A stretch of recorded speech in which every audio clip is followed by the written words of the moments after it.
ರಾಜ್ಯ ಸಂಚಾರ ಪೊಲೀಸ್ಗೆ ಛತ್ರಿಗಳ ಬದಲಿಗೆ ಸೌರಶಕ್ತಿ ಚಾಲಿತ ಕ್ಯಾಪ್ ಅಗತ್ಯ.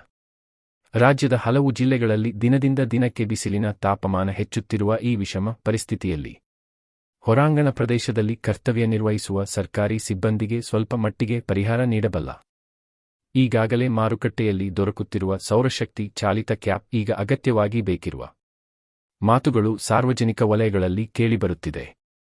ರಾಜ್ಯದ ಹಲವು ಜಿಲ್ಲೆಯಲ್ಲಿ ಹೆಚ್ಚುತ್ತಿರುವ ತಾಪಮಾನ ಮತ್ತು ಸುಡುವ ಬಿಸಿಲಿನ ನಡುವೆಯೂ ಸಂಚಾರಿ ಪೊಲೀಸ್ ಸೇರಿದಂತೆ ಕೆಲವು ಸರ್ಕಾರಿ ಸಿಬ್ಬಂದಿಗೆ ಸೌರಶಕ್ತಿ ಚಾಲಿತ ಕ್ಯಾಪ್ ಬಳಸುವ ಈ ಸಾಧನದವು ಅಗತ್ಯವಾಗಿರುವ ಕಾರಣ ಸರ್ಕಾರವು ಕಲಬುರಗಿ, ಬಳ್ಳಾರಿ, ಯಾದಗಿರಿ, ಬೀದರ್, ರಾಯಚೂರು, ಕೊಪ್ಪಳ ಸೇರಿದಂತೆ ಜಿಲ್ಲೆಗಳಲ್ಲಿ ಸೌರಶಕ್ತಿ ಚಾಲಿತ ಕ್ಯಾಪ್ ಬಳಸುವ ಈ ಉಪಕ್ರಮವನ್ನು ತೀವ್ರ ಹವಾಮಾನ ಪರಿಸ್ಥಿತಿಗಳಲ್ಲಿ ನಿಯೋಜಿಸಲಾದ ಸಿಬ್ಬಂದಿಗೆ ಒದಗಿಸುವಲ್ಲಿ ಸರ್ಕಾರವು ಕಾರ್ಯಪ್ರವೃತ್ತಿಯತ್ತ ಗಮನ ನೀಡಬೇಕು ಎಂದು ಪ್ರಜ್ಞಾವಂತರ ನಾಗರಿಕರ ಸಲಹೆಯಾಗಿದೆ.